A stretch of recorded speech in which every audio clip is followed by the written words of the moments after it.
When I returned to the White House on January 20th, 2025, 4 years of weakness, failure, surrender, and humiliation under the last administration came to an end. Today, our nation is strong. Our borders are secure. And the United States is respected all over the world. We Citation are needed. once again putting America first.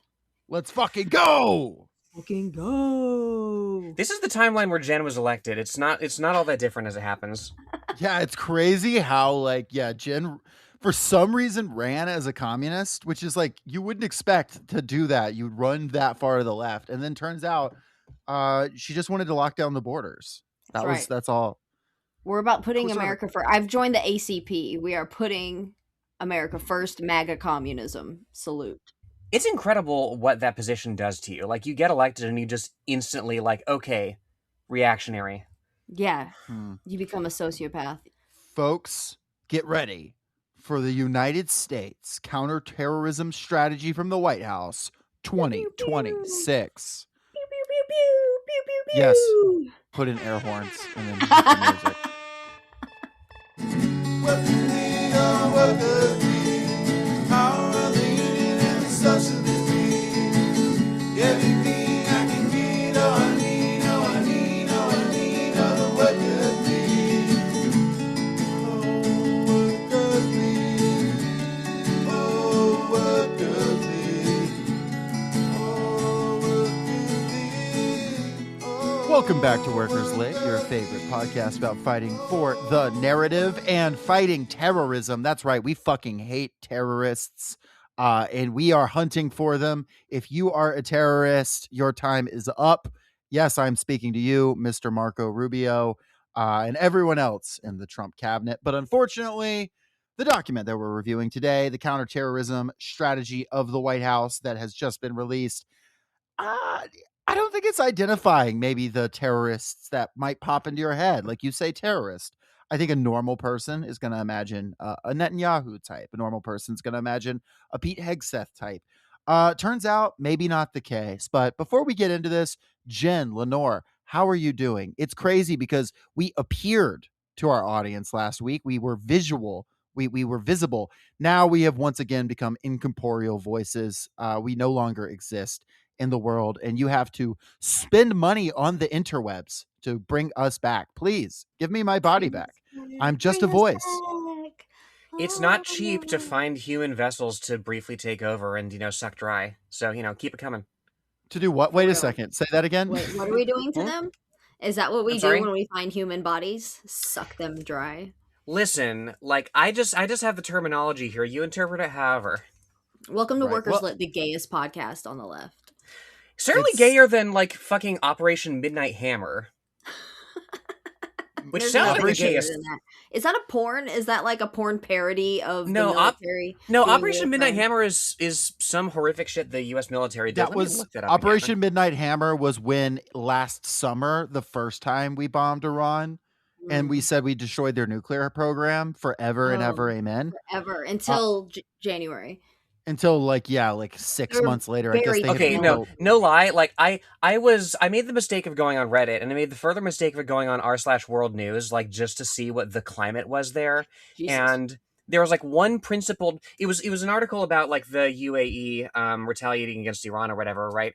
And there was one principled person in the whole thread that was well, wait a minute. Trump says we're going over there to destroy Iran's nuclear capabilities. Didn't he say last summer that we blew all that shit up? And somebody responded, things can be rebuilt, right?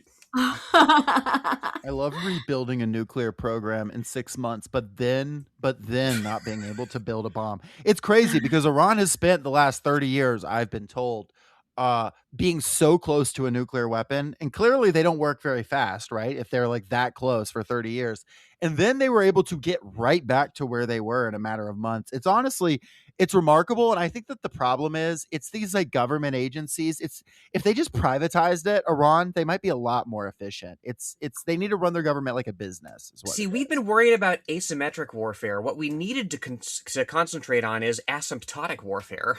Oh my. That's right, 100%, Lenore. That's it. That's it. Thank you for listening to Workers Lit. What else is there to say? The one thing I remember from my fucking high school math classes, folks. We're doing math today. Welcome to Workers Math. Operation Midnight Hammer. I already made the joke I can make about that. Also, midnight is like a little late. Like I don't know. Look, we're old, okay? Mhm. Can we do like 9 p.m. hammering, please? I find it to be much better to get it done earlier in the evening, and then you could just chill afterwards. You can have snacks. or Literally, whatever. You don't yes, have to worry thank you. about it. Mm. Right. You do that Operation first, Twilight then you go to dinner. Hammer. You don't want to put on Netflix and then pause it and then return to it later, right? That's the whole thing. That's a whole Okay, I'm going to thing. share a story really quick that Sure. no one asked for.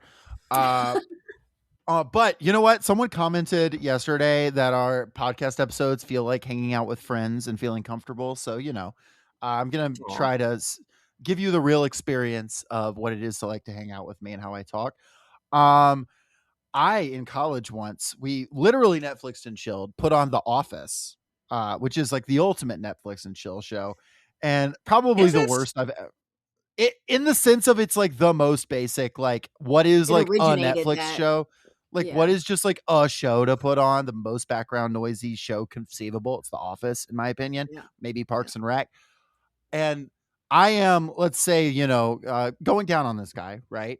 And he's laughing at the jokes, and I was like, okay, we're not doing this. You can't be paying attention to Steve Carell on the TV while we're doing this. And I've never allowed for the TV to be going ever again. After that, it's not acceptable. Anyway, I mean, your head Interesting. game just Fuck you, has to be Steve Carell. better Yeah. than Jim and Pam are funny. I don't know what to tell you. Exactly. yeah, You no, need to that step was up. really hurtful to me. And listen, that was years ago. I've been training. Raining. Counter-terrorism strategy guide, which I'm sure Office Jim is involved in whatever like CIA backed show he's making right now. Mm-hmm. So some context here. We had discussed briefly NSPM 7, the National Security Presidential Memorandum from last year that defined the threat of those espousing anti-Americanism, anti-Christian, and anti-capitalist viewpoints, as well as, quote, radical gender ideology, end quote, viewpoints, which was kind of seen as a framework for the White House of who they were going to be going after. Really, the only person who talked about it was like Ken Klippenstein. This is sort of an evolution of that as the White House moves towards actual enforcement. Fortunately, they have not been doing a very good job of enforcement because the greatest to ever do it, Kash Patel, has been in charge of the FBI, and they have been tripping quite a bit. But they've deployed a new force who is not really a new force. He's an old force. We know him and love him if we've been paying attention to conservative politics. Fucking Sebastian Gorka is back, and he is the counterterrorism czar, and he wrote this fucking thing. Wow. He shows up in the strangest places. Like I genuinely thought that I don't know. I thought he'd disappeared to wherever Alex Jones disappeared to after Austin? I don't know, maybe. Is that where these people congregate? I thought he was dead. I haven't heard that name in years. Sebastian Gorka. That's not even a He's real back. name. Wow. Sebastian Does he Gorka look is the back. same? Yeah, he That looks guy looked exactly the same. crazy. He's Okay. always looked bad, and he looks just as bad, which I guess is a compliment that he hasn't aged. You haven't aged a day. You've always looked like shit, baby. He, not important, but do we remember when Sebastian Gorka spied on the Hungarian state for the British government? What? I don't think Yeah. so. Look into it, folks. That's It's a insane. wild story. That's not libel. He actually did that. That's a confirmed thing. There's a reason he doesn't live there anymore. And then we were like, we should hire that guy. What exactly is he for? What does he do? He's mostly an anti-communist. That's his like primary thing. Mhm. He was so oppressed by communism in Hungary because he was, born in the United Kingdom and lived there his entire life. Uh, and then, but like he's like ethnically Hungarian, so he's like, I suffered under communism, not like me specifically, but in theory.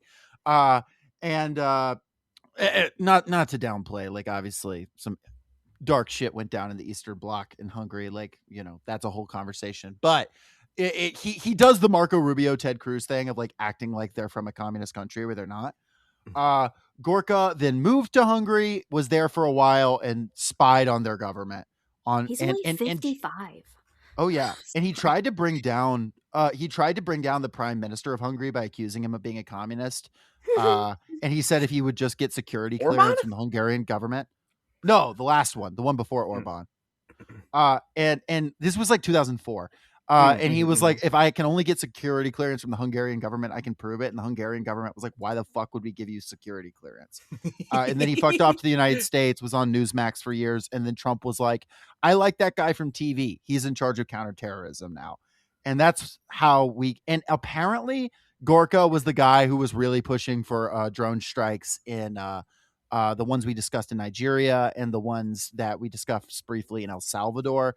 Apparently he's been big on like using drone strikes on like random quote unquote not non-state actors, which more often than not means like civilians or maybe even militants, but like ones we have no fucking business with. That's his business. That's Gorka. You can look up a picture of him. He looks like he's like a reject Austin Powers villain. He looks like the weird villain guy. of a spaghetti western. He's crazy. I'm reading his bio right now. His bio's Yeah. wild. He has 3 different citizenships too. Oh, yeah. Which is impressive. Yeah, That's and he's like somehow a- betrayed all 3 of them. Yeah, he's like an international spook for everyone. They call that a hat trick, folks. Yeah. Look, am I saying someone who does international spying and Mhm. intelligence is, tied into the right-wing media sphere and the right-wing military sphere, and is very interested in repressing communist and Islamic and feminist ideology, and was very involved in that sort of international spook sphere. I don't know. There's a guy that may or may not have killed himself that they might have been friends with. I don't know. That's just a guess. I can't confirm anything. I'm just saying, seems like they might have hung out. But whether or not they did, that's not an allegation. That's just me saying, think about it. Seems like they'd know each other. Let's get into this document because, unfortunately, if you're listening to this, I've looked at our user demographics. You are disproportionately likely to be a terrorist now, according to this document. I like that anarchists are named but not communists. That's interesting. And I like legacy Islamicist terrorists. What does that mean? Like, I've been in this game for a while. Legacy terrorism. Honestly, like Islamic terrorism fell off. Like 9/11, obviously that was the peak. Like, what have they done since then? Like, obviously Benghazi, they did some cool shit there, but like Boston bombing. Yeah, like there was that like where's Islamic terrorism is so washed that like what was the last like one we got? Like that guy in New Orleans who like just drove his car into some people, and that guy was wasn't a even false in flag. ICE. There was like an he was- Ariana Grande concert. There was that thing. guy. There was that guy. Yeah, pretty horrifying, but like, Like it's horrible, but it's like, legacy. Like, come on, we took out. that's like that sounds like I don't know. That sounds like ISIS is issuing challenge coins or something.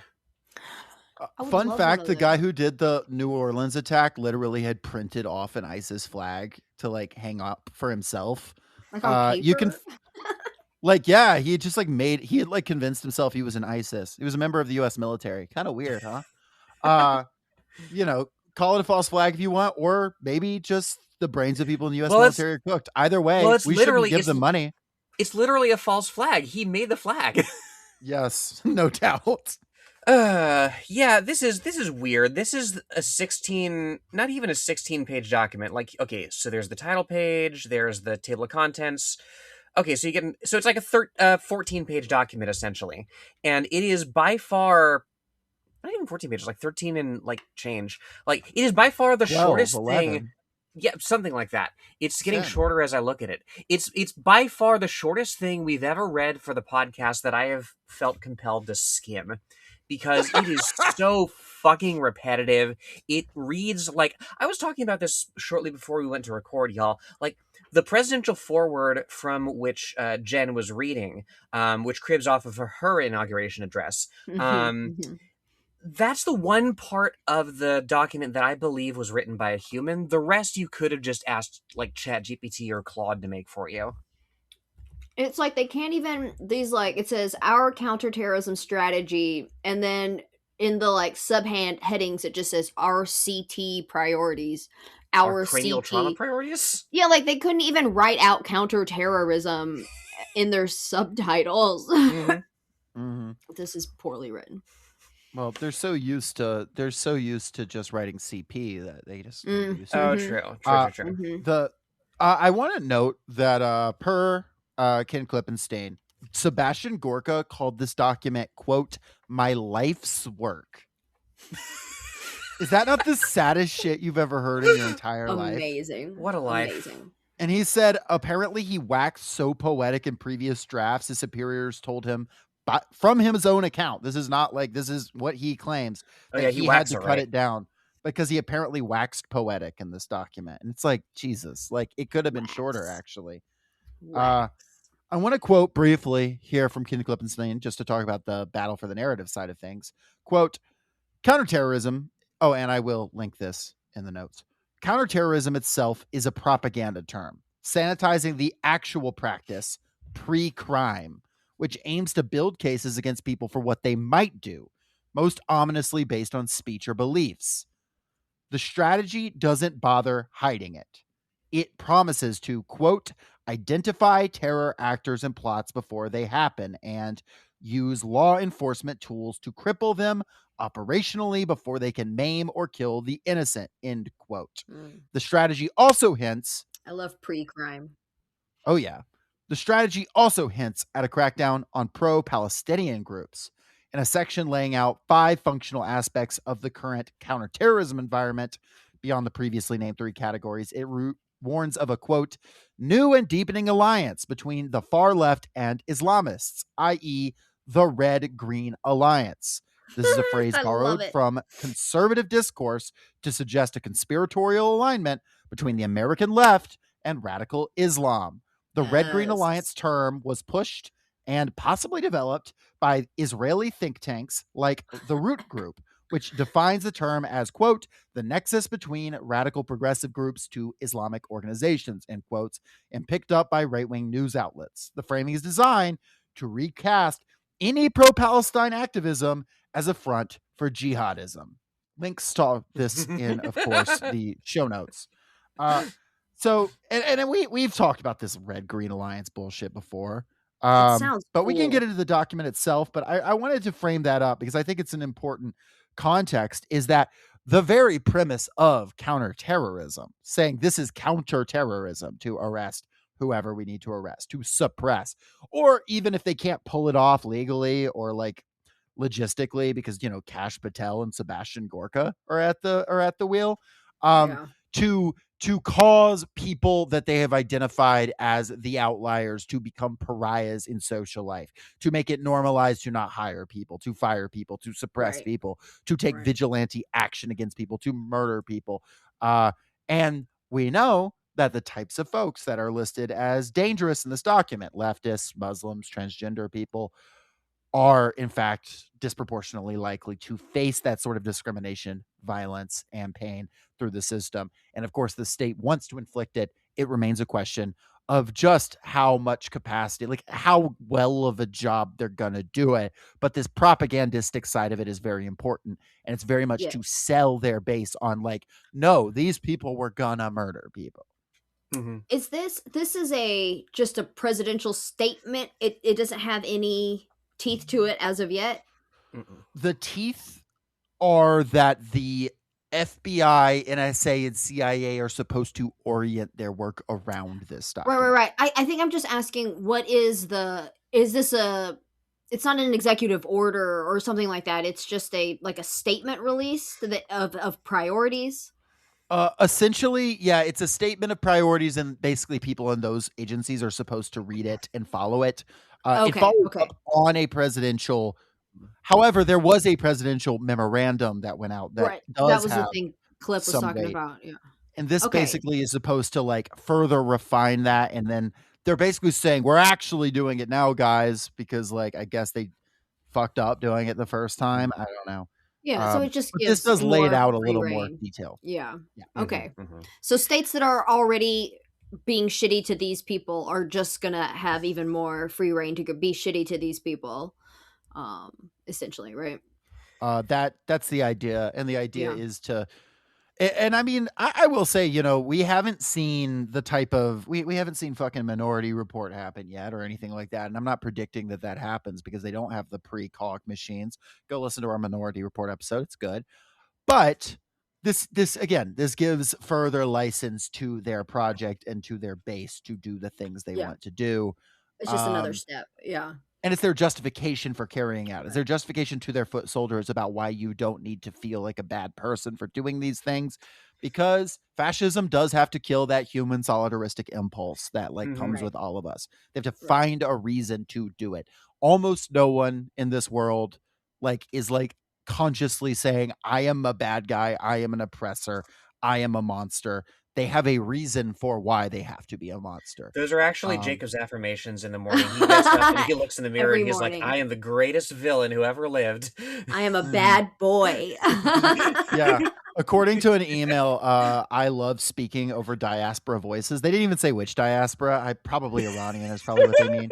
But they didn't specify, so that's what I say. I can't wait to get up and speak over diaspora voices. They mean Texas. They mean Texas diaspora. They were like, Jacob's cut off Lenore one too many times. And not I hate to tell only you this. before you're. Yeah, go ahead. No, Jen, go ahead. I just cut you No, off. it's Damn it. the moment's off. The moment's gone. It doesn't matter. Anti-Texas action over here. God, right? Why do you hate Texans so much? Yeah, well, my Georgia last name is- supremacy over here. Yeah, OG State, fucking. I'm gonna bring it down Oglethorpe. from the inside. If only we had won the Battle of St. Augustine, this country would be called Georgia. Alas, not to be. Deep cuts right there. Deep cuts. Unfortunately, we couldn't get through the coquina shell wall for some reason. Fucking Fort Marion. Fuck you. Spanish Empire. Loving fucks. Somebody else talk. I'm on a weird one today. I mean, killing that solidaristic like human impulse is a good way of putting it. And part and parcel of that, of course, is totally rewriting reality. Like I'm reading the presidential foreword here, right? And just the list of accomplishments that that Trump pretends to here. Let's get into it a little bit. Yeah, listen. Within 43 days, we apprehended the terrorist mastermind of the attack on Abbey Gate in Afghanistan that left 13 American service members dead. In just 1 year, we brought back 106 American hostages from captivity abroad without paying a single dollar to their captors. We designated key chapters of the Muslim Brotherhood as the terrorist group they have always been. We mobilized the Department of Homeland Security to remove illegal alien criminals and jihadist sympathizers from our country. We ended the war in Gaza, secured the release of all remaining hostages, and began the process of ensuring Gaza can no longer serve as a haven for terrorism and extremism by bringing security and prosperity to the region through the Board of Peace. Operation Midnight Hammer and Operation Epic Fury have dealt devastating blows to the world's #1 state sponsor of terror, the sinister regime in Iran, to ensure they can never have a nuclear weapon. Right?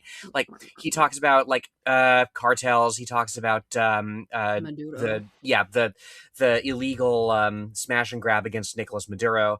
Right? It's and I'm just reading this and I'm like, who is this for exactly? Except the biggest nerds on the among the like Fox News watching crowd, right? Like not that I lay claim to being the most informed person in the world. Like what exactly happened at Abbey Gate? I didn't know there was an Abbey Gate in Afghanistan. Does somebody have a perspective on that? I don't know. I got you. And I because I was really hoping that I could talk about this. As soon as you mentioned it, I was like, holy shit. Let's go. Abbey Gate. Okay, so you know how there was that whole like we did like Fall of Saigon 2, stupider this time when we were running away Yes. from Afghanistan as the Taliban poured in. Mhm. So there was a gate at the Kabul airport called Abbey Gate, and somebody set off a bomb and it killed 13 Americans while they were running away. Oh, I do Um, remember that. and it was like, you know, it's unclear exactly. It didn't seem like that's like what the Taliban wanted because the Taliban was like, yeah, leave. Like it was like, I mean, the dude, it was connected to the Taliban, but it didn't seem like it was like the Taliban's plan to like kill those 13 guys. But it's like what happened, you know? Not handing it to the Taliban. I'm just saying like they were like, yeah, they're leaving. That's all they wanted, you know? Right. Thanks for leaving your weapons for us, dipshits, because we left a lot of them. Mhm. And why I note Abbey Gate, like those 13 casualties were like our first casualties in Afghanistan and like forever because we had basically been Trump talked about paying people. We had basically been paying the Taliban not to shoot at us. Look into it. I can link some sources on that because we knew we were going to withdraw and you know, and it was so over. And my favorite part of all that, those 13 guys that died, you know, my favorite part about that situation is that the Chick-fil-A in the town I was living in at the time set out for like a week 13 Chick-fil-A lemonades on a table to commemorate those guys. That's amazing. And no one could sit there, and they like moved it when they finally started like kind of smelling a little funky. No. One of the most like, oh my god, this country is cooked things I've ever seen in my entire life. Like the 13, like doing like Marius, empty chairs and empty tables with like Chick-fil-A lemonade for guys that like died running away from the Taliban. Like, you know, I just have to note that. And like, yeah, I guess they got the guy who like set off the bomb. Big fucking whoop. Like, okay, great job. Pour out another lemonade. Put out a 14th for him. 13 guys at Abbey Gate. We finally got that one dude, and now we leave him to his fate. Beautiful. I can't get over 13 Chick-fil-A lemonades. Oh my god. I'll see if I can find it's on my phone. I'll see if I can find the video because I was like cracking up in the Chick-fil-A and you know, I don't think that was a response. Well, you just know that, like, I imagine there was some, like, 200-year-old lady, like, on the other side with you, who's just watching you crack up, and who was just fucking mortified that you would be looking at the fucking Chick-fil-A lemonades and not have the Not being utmost solemn. respect and Yeah. solemnity. I wish I could say that, Lenore, but in fact, it was more a situation of people like, why can't we use that table? Right. It was more the situation like, who are these 13 dipshits that left their lemonades? Anyway, yeah. Oh No hate my to those God. particular 13 guys. They just like, you know, ran into the wrong gate, the wrong time, but you know, whatever. See, That's so fucking funny. My God. See, and like, I'm glad we're talking about it because, like, I feel like, I mean, you know, these people, this political tendency, you know, right wingers, like they, you know, they don't have the total Gleichschaltung that they wanted from the Charlie Kirk shooting, of course, you know, the total consolidation over the media. But like, they do have like all the resources and the platform in the world to broadcast their nonsense, right? And I feel like if more of like what you describe was made public, it would be so much easier to clown on, right? Like sometimes you just have to let people tell you who they are.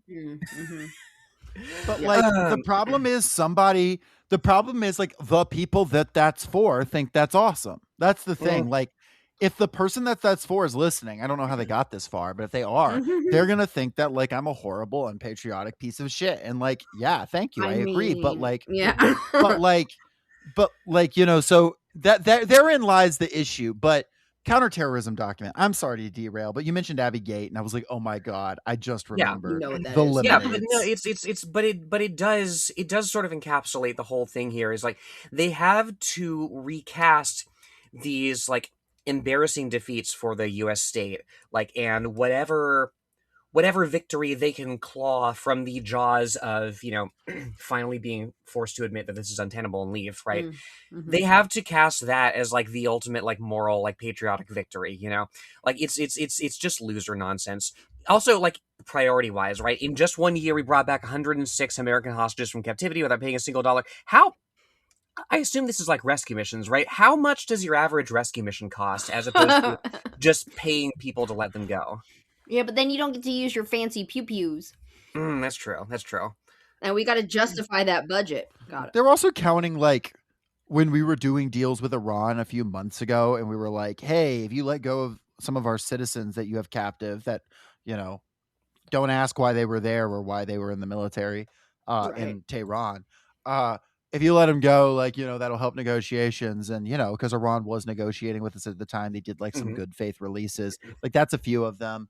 There's different stuff. There was like a someone like in a Russian prison that got released. That one wasn't even like there's just like different shit. Like, you know, Americans do get arrested sometimes. It happens when we go to foreign countries. Fuck shit. Yeah. A lot of times it's not even hostage. Like, it's not even like a hostage thing. It's like it happens all the time in like Korea. Like, Americans and like South Korean bases will like go and like, you know, molest a woman and then like get arrested and then released. And they're like, boom, that counts as a hostage freed. You know what I mean? Yeah. They can't even, actually, it's interesting. They can barely even prosecute them in like Korean courts over that stuff. Because at least some of these people released who are like absolutely should be doing time. Right. Yeah. I think most Americans captured abroad are doing fucked up shit. Yeah. And like that, and that's and this is, you know, it's not just a Republican thing, of course, but just in general, like, it's so much of the messaging from the U.S. state relies on you not interrogating which people have been released, how they've been released. Like, of course, Trump doesn't want to appear like, you know, he was doing deals with Iran. I can't help but think also of, like, you know, the whole Kamala Harris, like, oh, I secured $20 billion for homeowners canard, and it's mostly like the government picking up the tab after you sell your home at a loss, right? You know, neither here nor there. Like, no one wants, not to ever hand it to like Biden, but like getting Brittany Griner free was more impressive than anything they've done. Like, I'm not like, you know, it's true. We designated key chapters of the Muslim Brotherhood as the terrorist groups they've always. I doubt, like, you could walk down the street and ask the average American what the Muslim Brotherhood is, and they would be able to define it for you, right? It's just when Trump says Muslim Brotherhood, you're supposed to hear Legion of Doom. Yeah, it sounds scary. Legion of Doom / your local mosque, right? Like, that's the thing. It's like, oh, it's like, if I see a Muslim, that might be the Muslim Brotherhood. So better be ready. We had no problem working with elements of the Muslim Brotherhood when they were, like, you know, against the socialist elements in Egypt during the Arab Spring, but that's neither here nor there. Into the war in Gaza obviously didn't happen. Israel's still bombing the shit out of people there. Board of Peace, which is nonsense. Yeah, nonsense. It's their like attempt at a second privatized UN, but like also like Trump gets bored of it, so, you know, barely board happening. Peace, yeah. More like peace is boring. Yeah, we discussed the other stuff at like Nicolas Maduro, right? It's just you know, you read this document, and if you're part of his base, this is just your like 2 minutes hate, right? This is just reading this, and like I cannot imagine reading this and being genuinely impressed, because first of all, it's like 20% superlatives, right? Yeah. There's so much in here that's like, our counter-terrorism operations have been the strongest. We've stridently defended our borders, you know, like, it's just slop.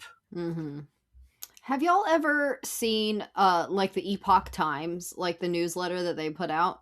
I know of it. Yeah. That's what this looks like. Like, it looks like it is straight up like one of their newsletters, even with these like shitty, unclassified photos. And there's this picture of Trump with school teacher Mark Fogel, freed after 3.5 years in prison, was welcomed home by the man who liberated him, President Donald Trump. Just this like deep throating nonsense. It feels very very Epoch Times, very Shinyun. Yeah, God. Well, the three groups that we're supposed to be afraid of, the three groups, it says currently we face 3 major types of terrorist groups. Yes. 1, narco terrorists and transnational gangs. 2, legacy Islamic terrorists. 3, violent left-wing extremists, including anarchists and anti-fascists. They don't even write Antifa. They write anti-fascists out. I love it. We can defeat every single one of these groups, but the threat is significant and pervasive. The borderless America created by the Biden administration was so badly exploited by threat actors that during one 12-month period of the previous administration, more Americans died as a result of the illicit drugs flooding into the country by the cartels than all the U.S. servicemen killed in combat since 1945. Were That those is an also existential servicemen Yeah. at Fort Bragg? More men died at Fort Bragg due to drugs. Like, actually, that's true. Yeah, more men died of fentanyl overdoses while, also Doing unrelatedly cocaine. having, while unrelatedly having like 15 bullet wounds in his back. Yeah. No, a lot of people do die of like, drug overdose, opioid epidemic. I don't see them, drone striking the Sacklers. Um, That would be so amazing. I think we could, though. that would be Vote sick. for me. I'll drone Oh, yeah. strike the Sacklers. Hell yeah. So let's take them one at a time, even though we've talked about these things. First one, even though I think the third one is going to be the most interesting, we'll save that for last. Well, it's the most interesting, but it also feels the most tacked on. Like, they mentioned trans people precisely twice in this document. Yep. We'll get to it, Lenore though. wants more.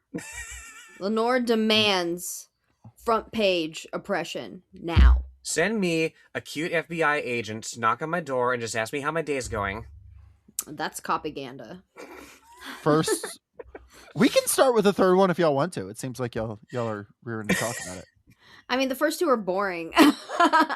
Like, yeah, drugs and Muslims, we get it.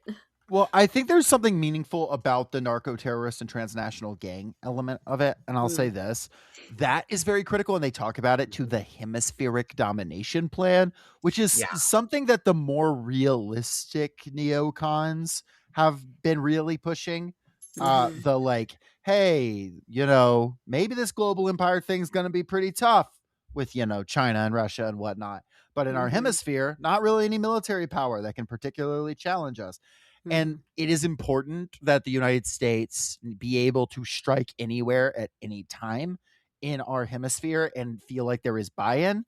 And if not buy-in, then a lack of attention. And we are now at the point where you can drone strike a boat in the Caribbean and nobody gives a shit. If they hear about it, they're like, oh, well, that was a drug thing. Okay, I guess. You can do shit in El Salvador. Nobody gives a shit.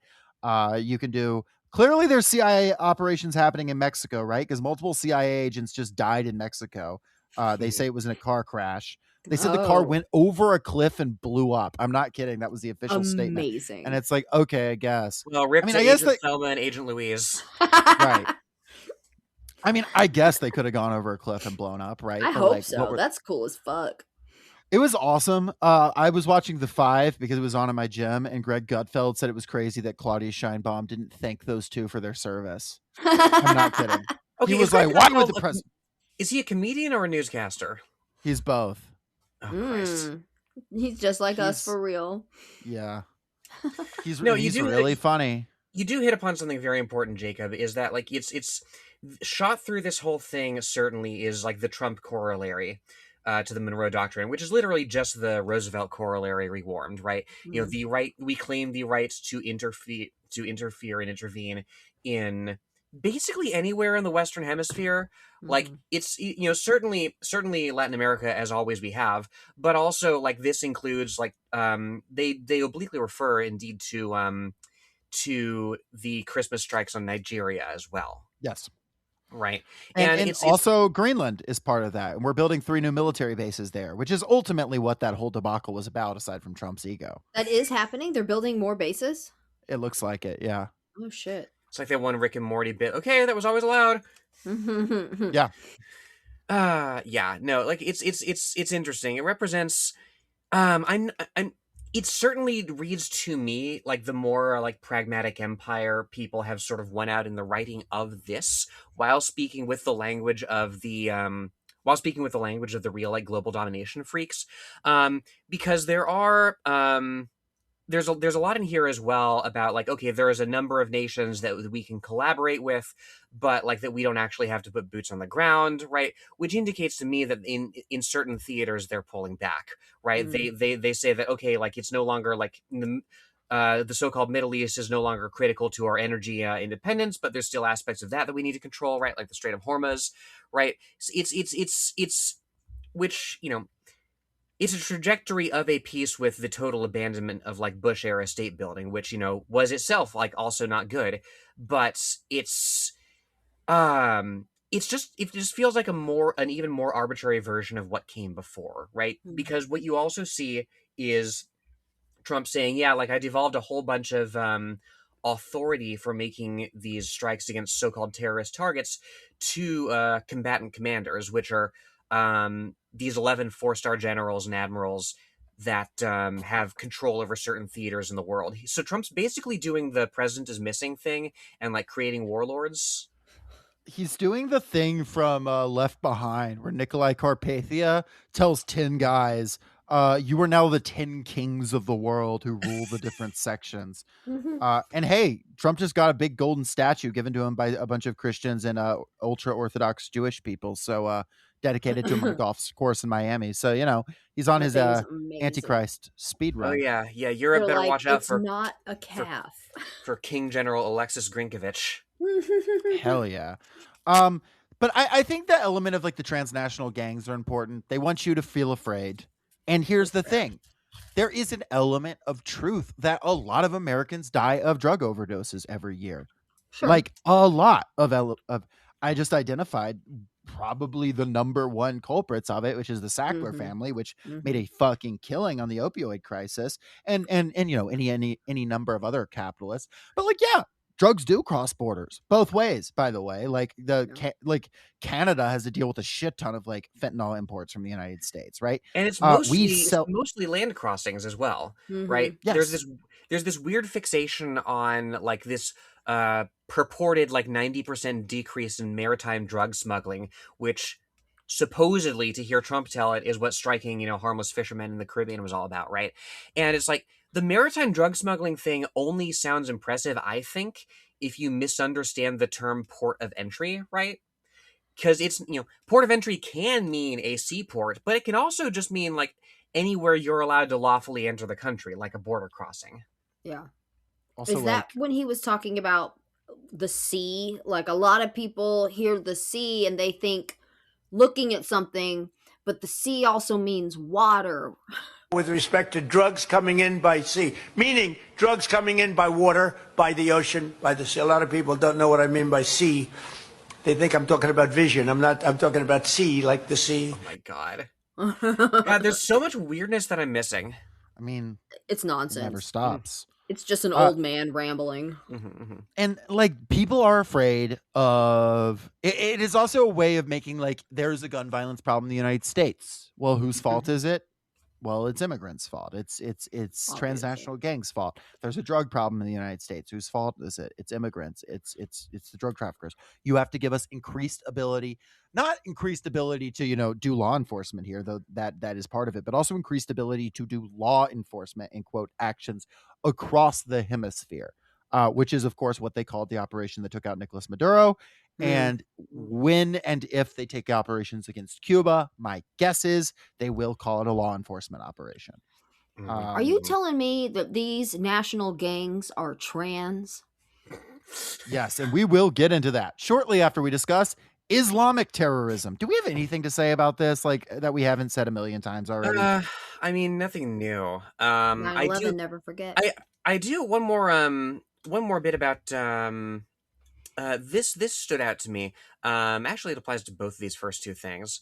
The mission of the counterterrorism structures of the U.S. government is to identify those groups that have the intent and capability to plot attacks against Americans and then neutralize them. The mission can be broken down in three simple functions, one of which is cut off their arms, funding, and recruiting streams. Cool. And they're going to cut off our arms, folks. Is that what an arms embargo means? Yeah. Yeah, but yeah, nothing terribly new as far as the perfidious Islamic threat. It really reads to me like a whole bunch of like a big rollback from there's language in here about ending like previous Republican policies about like forever wars, which is your Marjorie Taylor Greene wing of the party, sort of a bone to that, right? But it's still arbitrary strikes, from from, you know, some guy sitting in a computer controlling a drone like a video game, right? Right. They really, really want to disengage in a way that we're finding that we're not able to with Iran. Mm. Yes. Well, they said that Operation Epic Fury was dismantling the biggest, exporter of terror in the world. And it's like, yeah, little by little, it is dismantling the United States. Not going well. I don't have a lot to say about the element of like legacy Islamic terrorists, aside from the funniness of the term. We know what that means. They want you to be afraid of Muslims. I mean, Representative Tommy Tuberville stood on this House floor today with a thing that said assimilate or leave, and said these people want you to die. They want to kill you. It was just like What the that fuck? nonsense. It is co-host on the literature side, Aisha, has said like this is probably the most Islamophobic era of like American politics, maybe ever, like even more so than right after 9/11. Like I do at want least from her to point up. perspective. I do want to point up here. The plight of the most persecuted people on Earth has been ignored for too long. Care to guess who that is, Jen? Trans people. Close. Christians. Oh, that's true. There has been a war on Christmas, and the Christians are losing, from what I Badly. understood. Yep. My understanding is the most powerful man in the world has been abusing regularly this old man who leads a good section of Christianity. So there is a war on Christians. Yeah. There's a war on Christians. A war on the woke Pope, who's not that woke, but he's woke by Pope standards, and we don't like him as a result. Did you see that Marco Rubio gave him a football? Why? He gave the Pope a football, and the Pope said okay in response. And then the Pope gave him a pin that was made out of olive wood, and he said, "So you may always remember peace." So, which is a better gift than a football to the Pope. It's very strange. Maybe Marco Rubio has daddy issues, and he wanted to go have a catch with the Pope. With the Chicago Pope. The most interesting one, I think, to our listeners and us, violent left-wing extremists, including anarchists and anti-fascists, and this is also where they get into, quote, radical trans and gender ideology. This was also mentioned in the NSPM 7 memorandum. Basically, it is interesting that they're mentioning anarchists specifically, and my guess about that is because that is a term that has been thrown around a lot on Fox News to basically mean anyone who is behaving violently during a protest. They refer to the Prairie Land 9 were anarchists. They had anarchist zines, and I think it might be a shout out to them. Yes. And NSPM 7 was like important in the prosecution of the Prairie Land 9, right? The fact that they had anarchist literature was proof that they were terrorists, according to that. Yeah. And that we see the prosecutions of the Cop City case, which of course was under Joe Biden, but these are evolving things. Was against anarchists, but they kind of write off any sort of disruption as anarchistic. I have seen Fox News refer to PSL as anarchists. I've seen Fox News refer to DSA as anarchists. It is intellectually lazy, but red baiting is right there. Like, what the fuck? And I guess I was wondering, why do y'all think, is it just like the term sounds scary? Because like they've used communist as an insult too. So why is anarchist the thing that's, does it like, engender this idea of a direct threat to like you and yours? What do y'all think? I'm glad that heats off of us for that, at least. I'm like, it's not. No, I got the big hammer and sickle back here. They're just going to call that anarchist, though, Jen. As long as they don't call me a liberal, it's fine. They think it's all the same. These things are all interchangeable at a certain level of discourse, a certain very low level of discourse. Yeah, in some ways, like anarchist, I think is just like the new punk to these people. Just like, oh yeah, so something that misguided kids do, and like we need to corral that shit. Like it is so. On one level, right, you have to engender this sort of like these sort of like contentless slurs among your base, right? Because there's so much in here that is just like throwing around jargon that doesn't actually have any meaning when you look at it, or means like the opposite, right? To return to Africa, we are rebuilding bilateral counterterrorism relations with African governments who have been ignored or insulted by Biden-era neo-colonial policies focused on globalist left-wing cultural hegemony. Those certainly are words. Yeah, what does this mean? What does this mean, right? Okay, from our perspective, if you want to sit us down and talk to us about it, yeah, sure. Biden is like neo-colonial. Trump administration, that's neo-colonial, right? Everything the United States does globally to the global south is neo-colonial. But then he goes on and says, it's weird like that I say he as if I'm attributing this whole thing to Trump and not some AI somewhere, right? Gorka. But yeah, Gorka, exactly. Focused on globalist left-wing cultural hegemony, and it's like, what are you talking about? Like, what is left-wing about? Like, first you say that, okay, like we have to go around the world and fight these like radical like Islamic terror, groups and regimes and whatever. But then you're like, oh yeah, and like we're fighting, Biden was doing like left-wing cultural hegemony instead. But like, what's left-wing about like, colonialism? Yeah, about colonialism, about like, I don't know. It feels like they're stumbling around in the dark, trying to land on like some sort of critique or indictment of anti-imperialists, right? How the Biden admin tried to start a war between Niger and Nigeria, and it was only stopped because there were riots in Nigeria that stormed the parliament, right? Like, that was a Biden era policy. It was a Biden era policy that the president of Kenya, President Ruto of Kenya, should raise taxes on like everyday goods and implement austerity while paying higher wages to like basically officials who like trafficked with the IMF so they could pay off their IMF and World Bank loans. Also stopped by the rioting and uprisings of the people of Kenya.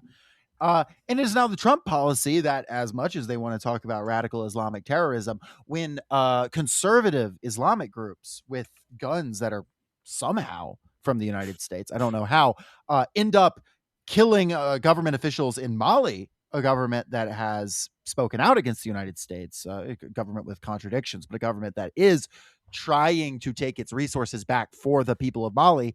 It's interesting that the 5 designated terrorist groups that are really powerful on here, the jihadist groups, that's not listed as one of them. That's kind of interesting, right? They were able to almost overthrow the government of Mali recently. They've won battles against the Wagner group. Surely, what? We're not worried about them. That's interesting, right? You don't even hear about that. Yeah, we all the more reason that I tend to like, obviously, there is an ongoing transgenocide in the United States. There is an ongoing, resurgence of arbitrary hard power in the form of the criminal war in Iran, the smash and grab in Venezuela, whatever they're going to do to Cuba, upcoming, what we continue to do across Africa. But like, this is you don't learn a lot about it, I think, from reading a document like this. It really just feels like red meat for the base, right? Like if I may, I'm sorry, finish what you were saying, but I do want to quote one more thing from the document. Yeah, well, I mean, it's just playing the hits, right? Legacy, Islamic terrorists, all the cartel stuff. There's a bit in here that like they're still banging on about like Charlie Kirk, and how like his alleged killer was like espoused extreme transgender I quote? That's ideologies. What I was going to quote. Can I quote that directly? Yeah, go ahead. So they were listing all this apparent like abuses of Christians that were happening, and then it says, as real threats were ignored or underplayed, I'm talking about Biden, Americans have witnessed the political motivated killings of Christians and conservatives committed by violent left-wing extremists, including the assassination of Charlie Kirk by a radical who espoused extreme transgender ideologies. Before I continue, I am really hoping I forget the name of the guy who allegedly killed Charlie Kirk. Robinson. Yeah, really hoping that guy's lawyer reads this and is like, innocent till proven guilty, mistrial. I think that's very likely to work, actually. Yeah. In addition to cartels and Islamic terrorist groups, our national CT activities will also prioritize the rapid identification and neutralization of violent secular political groups whose ideology is anti-American, radically pro-transgender, and anarchist. Hell yeah. We will let's use go. all the tools constitutionally available to us to map them at home, identify their membership, map their ties to international organizations like Antifa, and use law enforcement tools to cripple them operationally before they can maim and kill the innocent. And it talks about this a little more and about how there's been technological advantages. And this is tied in, of course, to Peter Thiel and all that fucking nonsense. Yes. But this is like the game when it comes to like organizations home, finding the list of the memberships, figuring out how to oppress them. It's Red Scare shit. We've done this before. We've seen this before. The only difference is, and I feel comfortable saying this, some people, I've been criticized for saying this before. I think it's self-evidently true. The only difference in this and the Red Scare is that these people are so much stupider than the people who did the Red Scare. Yes. Like by an order of magnitude. Not all of them. They're not dangerous, but I think comparatively, like to the ideologues of the Red Scare, these fucking Donald Trump and his podcaster administration. I'm not saying you couldn't pull together a group of anti-communists who are extremely dangerous that could do things with every bit as efficiency as they did in the 50s. I'm saying it's not Kash Patel. I'm saying it's not Sebastian Gorka. It's not it's not fucking Dan Bongino and fucking Pete Hegseth. Of all of them, maybe Marco Rubio is the only one that I think maybe has any sauce. But that's the whole thing about the two parties, though, right? Is like the Republicans get in there and they're insane and they, reach for the stars with all of their flowery language and tough talk and who they want to oppress. But then the Democrats get into power and they don't pull back those things. They don't rein those things in. They don't change those rules. And then the Democrats will have a more effective FBI and they'll do it quieter so that there's not riots in the Christians, street. Yeah. They'll and who's going to look out for the white Christians? They're going to kill Charlie Kirk again. Yeah. I'll do it again. That guy who yelled that is the best thing ever. Yeah. I saw a video of a video of a drag show where someone dressed up as Charlie Kirk, and the end of her dance was getting shot. It was really fucked up. That's amazing. She fell into a split. It was great. Have y'all seen the picture? I might have sent it in the chat even, right? Have y'all seen the picture of Erica Kirk on that podcast or whatever, looking fucking crazy in her all black outfit, the black hat and everything? Her Rhythm Nation outfit. And somebody captioned it, "Gay Halloween's gonna go nuts with this fit." Yes. I saw someone to the tune of her breathing make a Guitar Hero mod and was playing Guitar Hero of her breaths. I love it. People just do anything. I'm telling you. But I am not telling people not to be worried. I am telling people not to look at this and be like, "Oh my God, it's so over." Jover. This is Sebastian Gorka. This is a Newsmax host. That's who this guy is. That wrote this thing. I don't know. I don't carry around anarchist literature. I do carry around principles of communism, though. I wonder, in Texas, in a red state, if I were to get pulled over on my way to do mutual aid and I had, fucking packs of underwear and snacks and a shit ton of copies of the principles of communism. I guess it really just depends on the cop that sees you first, right? How that would even... Because I guess they could totally fuck with me if they wanted to on those grounds alone. So it's interesting. It depends. I was pulled over speeding from my folks' place back during Christmas, and the cop who gave me a speeding ticket was the oldest cop I think I've ever seen. One of the oldest people I think I've ever seen. He could not have been a day below 60. 60 is the oldest people you've ever seen. Well, the oldest cop I've ever seen. Fair. Well, yeah, Antifa keeps killing them. Antifa keeps killing them. Killing the old cops. I like international organizations like Antifa. That was a good touch. Yeah. Did you see that guy who said he'd found Antifa headquarters in Portland and then it was just a punk venue? It was literally just It was like if you've been to like the Masquerade in Atlanta, it was like basically like that. Like it was like it wasn't even like that punk. It was like just like an indie rock venue, basically, like where people played shows, and there was just like a sign up that said like "fuck turfs" or something, and he was like, "I've infiltrated," and like nobody's giving a shit that he's there. It was really cool. Yeah, it's you're absolutely right. Like it's the utility of a document like this, I think, is it invites reflection on how like the United States has always done this, particularly in the maintenance of its post Second World War hegemony, right?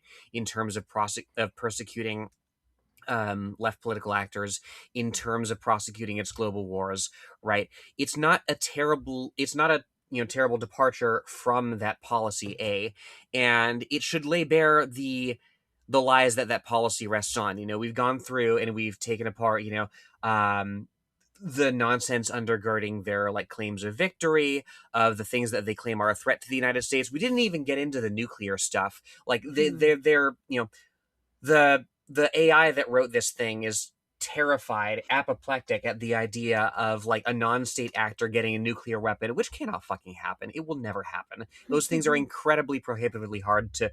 It's an understatement even to say that a nuclear weapon is hard to make, right? If a nuclear weapon gets into the hands of a non-state actor, it has been given to it by a state actor on purpose. Let's put it that way. Right. Like to be able to and train to operate a nuclear weapon. If you gave me a nuclear weapon and you put it in my home, I don't know how to set it off. It's not a fucking canister of gas. It's like there's like a process to this thing. I'm not like, obviously it would be bad if like a random terrorist organization got a nuclear weapon. I'm saying if they got it, like it was given to them by the United States or Israel, like or Gotham City, or like spread it around. It could have been like, I'm sure India would give it to like an anti-Pakistani group. There's a number of people that would like be willing to give it. But like my point is like, my point is Lenore. Who has who has the resources, like even just like the protective equipment to fucking transport this thing without getting like hyper cancer like on the road, like so there's cancer. If you're about to send off a nuke, I don't think you're worried about getting cancer in 20 years. I don't know. I assume that's what happens when you're around fucking like radioactive material. Yeah, I was reading about that like Boy Scout that like they say he tried to build a nuclear reactor. I'm sure that's why that story is so popular to like disseminate the idea that these things are easier to build than actually they are. Like he just scraped like radioactive material from like smoke detectors and stuff, and just died at 39 of various causes. That young man, Robert Oppenheimer. But yeah, like it should expose to you A, just how silly this stuff is, B, how not new this stuff is, and C, like, I don't know, kind of returning the silliness point, but like this stuff is written and espoused and sometimes even believed by absolute nerds. The bit in here about like, oh, like we have to protect America through our sacred geography, right? And it's like, okay, we have the good fortune to have like two enormous oceans on either side of us, right? I cannot imagine taking pride in something like that. And we're up against people who can and who do. And those people, in theory, they're not going to overthrow themselves, but in theory, these people are really quite fallible. And the most chauvinistic and goofy and racist nerds are the only ones who are falling for this shit, So we're out organized, maybe, but we don't have to be. And I don't think we will be for long. Guy like me is really proud of the oceans around me, and also I want to dump infinite amounts of oil and garbage in them. Like, what are you talking about? You know what I mean? Like, I love the ocean, not because it protects me from nukes. What the fuck are you talking about? Because like I'm capable of wonder. I don't know. All these people watched too much fucking like Mystic Knights of Tir na Nog, and now they're going like, the water around me. Yeah. The Gulf of Trump or whatever. The Gulf of America, my bad.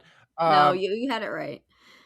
I have to say too that to bring it back to the narrative thing, it is meaningful for them to get at least some section of the population to buy into this, to the people that are going to be their enforcers for sure, but also just for, random folks that are going to defend them, Going to defend them online, going to defend them with their money, going to defend them with their votes, going to turn people in, going to talk about it, people who are hiring and firing and all that elements of stuff, every level. The people who, don't want to organize or work with you or connect with you in any way because you're X, Y, and Z. Right down to the people who want to shut themselves up in the suburbs and like hide away because they think that the cities are full of, machete wielding trans Muslims. Which like sounds lit, but we haven't reached that yet. I think that is also important for us to engage with people and realize that, on average, if you're listening to this, I looked at the math, you are 32 years old. So if your parents are probably, watching this shit on TV, even if they're not, like this bleeds through, and don't be like, oh, my parents are liberals. It's like coming on CNN and MSNBC and stuff like that too. Maybe a little better package. It's coming through in the news stuff. It's coming through on Fox. It's pure vitriolic. Communicate with them about this specifically. Tell them, hey, I read the document. People get impressed by that. Like, talk about, I read you don't have to read the document. You listen to this episode, but like, or read it, whatever. I'll link it if you want to read it. Lenore skimmed it. Look, it's good enough. And say like, look, I read it. I looked at it. I saw what it said. Here's where it's wrong. Like, talk from a position of authority. Encourage people to investigate these things directly. Point out why it's silly. Like, I know it's tough and it's hard. And also, what else is there to do? Like, we have no other choice. And in this moment, we do not have the capacity. And I say we, maybe you do. And if you do, like, fuck you for not doing it yet. We do not have the capacity to like remove this administration from power right now. We just don't. But we do have the capacity to keep them from being able to wreak the havoc that they want to. If the citizens of Minneapolis had and did now immediately like said, ICE over here, that guy's undocumented, there wouldn't be an immigrant left in the city of Minneapolis. You know what I mean? Like they would have cleared house. They could have cleared house of this whole fucking country if these people, if people had wanted to. If everyone in a community turned on the local mosque, if they, everybody was doing it, you can drive, you can shut people out of a community, law enforcement turns the other way and they can do their brown shirt shit. That can be done. That could be done, and we have to stop that from happening in the immediacy. People are being murdered. I just saw a horrible story about a trans bear. I was gonna say not even an adult, like a 19-year-old who was just murdered. At a college. This is the kind of thing that they want to flare up. Vigilante violence, right-wing vigilante violence is important, and also complicity with the state. We have to undermine that. Yes, for elections. Yes, for donations. Yes, for organizing, but also from just person-to-person interaction, having a society that you want some kind of solidarity with your fellow individual, because to build forget even socialism, to have even a society that's livable, to be able to go outside, we got to be able to treat each other with some level of fucking respect. And this is antithetical to that on every level. It wants you to exist in your fucking suburb house, drive to work in your shitty car, never look at anyone, be at Zoom meetings all day in your fucking cubicle, drive back and watch Newsmax and be scared the entire fucking time. The only interaction you have with another person is like the drone that brings you your venti latte that kills you. Like that's what they want. That's what they want for you. Like, and they will get it if we just let them. So well, they won't get it for long because Iran is gonna, but you know what I mean. Let's do something different than that, folks, please. Maybe we could try. I don't even like Starbucks that much. Girl, the boycott. Dunkin's better.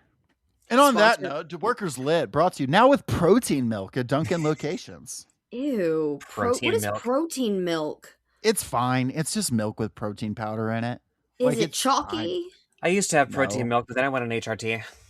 Ew. Did you say they actually have dirty lattes now? With a Pepsi, right? Yeah, they put Pepsi in. Chai? You could get Pepsi. You can get Pepsi chai at Dunkin's now. Why? It's like a Mormon thing. The Mormons have been into dirty. Mormon. The Mormons are into dirty soda. That's a Mormon thing because they can't have coffee, so they mix soda. Pepsi has caffeine in it. Yeah, but they can have soda.